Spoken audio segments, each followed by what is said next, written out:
Oh, what limbs at Kenilworth Road. My goodness, Bradley Ibrahim's last minute winner. Tom says, build him a statue. Zach says, game's so back. He's so naughty. Says, you can't coach that amount of shithousery. Welcome back to 20 minutes of Argyle chat. Three very happy pilgrims here today, having watched Plymouth pick up an away win.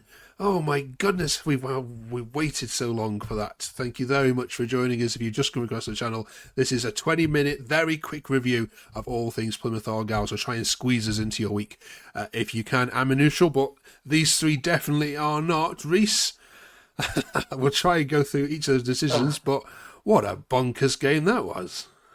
Just crazy. Yeah, I think more importantly to come through it with 3 points after just carnage, a proper away performance of everything was against us. The referee was against us. The atmosphere would have been against us as always at an away game, and to come through it with, I mean, most ridiculous third goal that I've ever seen. But it's lovely seeing a team making mistakes that we've made all season and doing it for us, which is beautiful. Yeah, I mean, it's just beautiful, isn't it? How it just bounces straight off his back. Didn't know anything about it, and then he goes as if he scored a worldie into It's the that away build up to it into as that home well. header. It's the build up to it as well. Talai decided to have a shot from well inside our own half, and the goalkeeper just decided to pass it off the Yeah. back line Mm. out of absolute nothing. It's things that we've done all season. Suddenly, teams doing it to us. It's been a Yeah. long time coming. Chris, as we know, you travel up and down the country watching Plymouth everywhere. So I thought of you when that hit the back of the net, but you didn't make it. I didn't make it, Mark. I've got to put my hand up. First one I'm missing an awful long while. I must be the jinx, so do I stay away more often? Stay away, yeah. I'm going to have to do a Joe Edwards, get sent off. Don't forget, we were down to 10 men. Don't remind those to the Luton fans next. For 50 minutes. He got sent off in the 50th minute, but there was 40 minutes remaining, and then the referee put on another 10. So for 50 minutes, we outplayed, well, I won't say outplayed them, but we fought with 10 men, and that was the right word. We were united with 10 men behind that 3-2 win, and long may it continue. Let's hope we can get something against Peterborough at home, and that could go forward to Burton. Be lovely. Yeah. We're right behind Exeter, and we're going to be overtaking them. Steve says, Jaden, those type of games are what really builds team spirit. I think having got 3 points from the game that match will really help to build a season. Ref was atrocious. The boys were so determined today. Well done all. Yeah. What about, let's talk about the refereeing decisions, shall we? Let's first of all talk about the penalties that were awarded. For you or not for you? I think they both could be penalties. I don't think they're necessarily nailed on. But there was, I think, another sort of foul that could have been a penalty later in the game, and that was the one that wasn't given, and that was probably the most nailed on out of the three.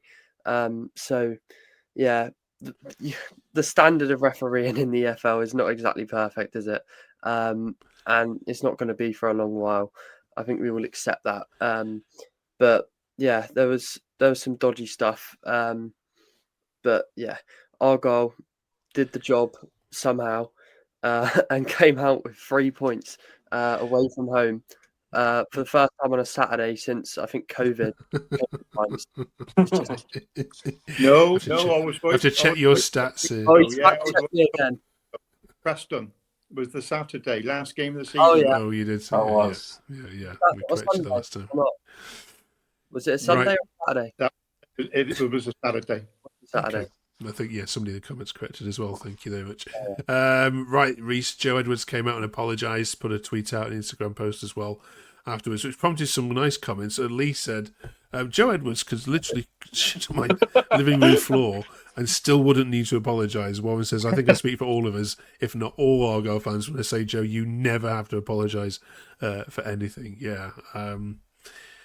What did you make of his red card first, Reese? I think the same as the penalties. I can sort of understand why it was given, but for me, it's not. I think the lad miscontrols it. If he controls it as Edwards is expecting him to, he takes the ball and then takes the man. It's only because the bloke's miscontrolled it. It's suddenly behind him. He's gone through the player, but he's not 2-footed. He's not off the floor. It's clumsy. And where it is on the pitch. I think the only thing that I can see is giving it a red card is we've literally just conceded a penalty, and the referee's gone, oh, it's frustration and red card. I cannot. I just don't think it is. I just think it's a clumsy tackle, and I don't think at this level it really warrants a red card. Chris, your view on it? No, it's not the same as Reese's, to be fair. I thought it deserved a yellow. It was a clumsy tackle. What annoyed me out of everything, I mean, it was very, very close to the halfway line, and their keepers come up to have a go at the ref to try to send him off. And I thought, do you know what? That third goal, what led to him, that was just justice, the way that keeper performed. Missed the ball, went to a corner, and then we got that third goal from that. So justice was deserved. The downside for us, we obviously lose Joe Edwards for a while. And our injuries, we lost Caleb Watts after 4 minutes, and that's going to be a sad loss if he's out for a long period of time. Yeah. Richard says this ref's been awful. Second penalty was never a penalty. And Edwards' challenge wasn't violent conduct, as you said, Reece. It was a yellow for sure. I absolutely hate some of the refs we've had this year. They've been diabolical. I mean, they're bad in the Championship, Jayden, as we've discussed previously for the last 2 years. Do you think, I should phrase this nicely, is there a big gap even between the standard of refereeing in the Championship and League One? Yeah, definitely. None of it's good, but there's definitely a big gap. I mean, the one we had last week, was it last week, our last home game? Oh my God. It was just, the whole game was absolutely terrible. They ruined the game. The referee ruined the game. And yeah, it makes it a tougher watch, to be honest, when you're there. You don't want to see any referees getting the abuse that they get, but yeah, it is poor, some of it. It's. I don't think we've had a single referee this season where you haven't noticed them, and that's the problem. Is you notice them, and it's they just constantly losing control of the game. They slow the game up when it doesn't need it, and they don't allow the game to flow. And it's the gulf in quality between that and the Championship. I know there's a gulf in the champion, like the players, but the officiating, it's League Two non-league standard. It's shocking, absolutely appalling. I think they're getting worse with the petty fouls as well. It's just it's awful officiating at the moment. The other decision was the other red card, of course, Chris, was for Tom Cleverley himself. Do we know any more about what that was for? And I'm going to guess it's for watching the previous incidents and having a word to say about them, I'd imagine. Exactly. I think he felt that we were harsh at the time, and a lot of decisions had gone against us. Hence, he spoke to the fourth official. Nothing's come out officially, but you can guess he's obviously said something. I've got no problem with that. The man wears his heart on his sleeve. He's passionate. We're all passionate. He's a fan as well as being a manager. So, yeah, if he receives that one game ban, sat in the stands against Peterborough at home park, take that every day. That's already guaranteed, isn't it? He's on 3 yellow cards as well. Yeah. Take that. It could get worse under the EFL, but if they're going to hammer people like him for talking about the bad displays of the refereeing, have a look at the referees themselves. We haven't had a decent one in 7 games. Okay. Watford fans wanted to pass on their congratulations as well. Obviously doing their good friends as well. So what does this mean for Cleverley then, Jayden? Obviously, everyone's been behind him with the poor start that you've had now. Are you starting to see this team gel together? Yeah, definitely. We have to give him the whole season, in my opinion. I think we can really start building now, and start putting some results together consistently. We've won 3 on the bounce now, and our home atmosphere is only going to get better. It's not going to get more toxic if we keep performing the way we are, the fans sort of just want to see the passion that they're showing and have been showing against Luton and the couple of games before that. So yeah, if we keep going the way we're going, then I think we're in for a solid season, and hopefully we can end up pushing into the playoffs. It's been noted before, Reece, on here that Plymouth play better against, the bigger names. So when bottom of the table come visiting at your place this weekend, it's usually what Argyle don't do very well, isn't it, against the teams you should be beating? Yeah, I think the season when we won the league, we dropped. I think it was 4 points at home all season, and some of that was Port Vale, who I think got relegated, either relegated or just missed out on relegation. But I mean, you look at our fixtures now. We've gone unbeaten already in September. You've then got Peterborough and Burton. We should go unbeaten, but you can see it coming that we can somehow pick up 2 points in that just out of nowhere. But I really hope.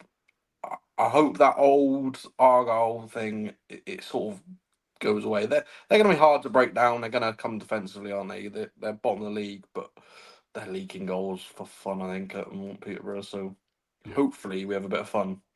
Okay, well, right then. Since we last spoke, of course, the international break has concluded, Chris. So that always brings up the question about whether you are club over country. So if I could offer you now promotion to the Championship and promotion to the Premier League in a double like Ipswich did, or you can have England winning the World Cup, but you can only have one of those in your lifetime. What would you want to see? Well, unlike the other two lads, I'm old enough to have witnessed England winning the World Cup in '66. So, and that long lives in the memory. And being England, proud England supporter, and I used to go to Wembley and watch them all the time. But my club's my bread and butter every single time. Janet by birth, Janet by nature. I'm going to stick with my team, and it's going to be club over country every single time. Jaden? Yeah, absolutely the same. I don't really understand people who pick their country over the club, really. You go to your club every week, if not twice a week. So, yeah, for me, Argyle all day. Okay. Reece? I mean, if I'm honest with you, the last international break, I couldn't tell you who the squad was. I couldn't tell you what the results were, I don't think. But just until they get to the World Cup, I just don't have any interest in it. And during the World Cup, you have it because it's the summer. There's no other football on, and you go to the pub, don't you? Other than that, genuinely don't. And just it's boring, isn't it? I can't stand it. So club all day for me. No matter how terrible things are for us, it's still better than watching England. October's going to be a fun month. We've got Wigan at home, Wimbledon at home, Mansfield away, and then there's a little fixture, Chris, just at the end of the month. It's on a Thursday night now. You're not allowed to say the name. Well, I haven't yet. At St James's Park. Does it ruin it a bit that it's on a Thursday?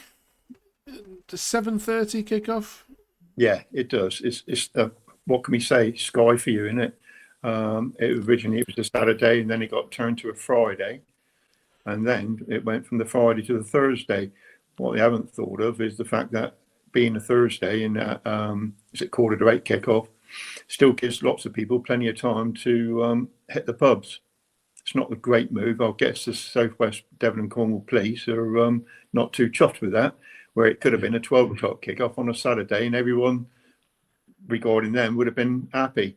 We'd have been happy as well, coming home with the 3 points, and had a few. But it's going to be what it is, 7:45 on a Thursday. Look forward to it. Always look forward to going up there and getting something like we always do. Recently. Yeah, I mean, Jaden, you're a young fan. You'd have gone to this. It'd have been a weekend game, wouldn't you? Yeah, absolutely. I would go whatever day it's on. I mean, we played them on Halloween. The last time we played them at home, on a Monday that was. So yeah, always gonna go. Damn Sky and meddling with things. Right, thank you very much, you three. Enjoy the Peterborough game. Give Darren Ferguson our love. It's a man I can't stand personally, for private reasons. We'll see you in 7 days' time to review it all. Thank you very much. Yeah, up the Argyle promotion. Here we come. See you next week.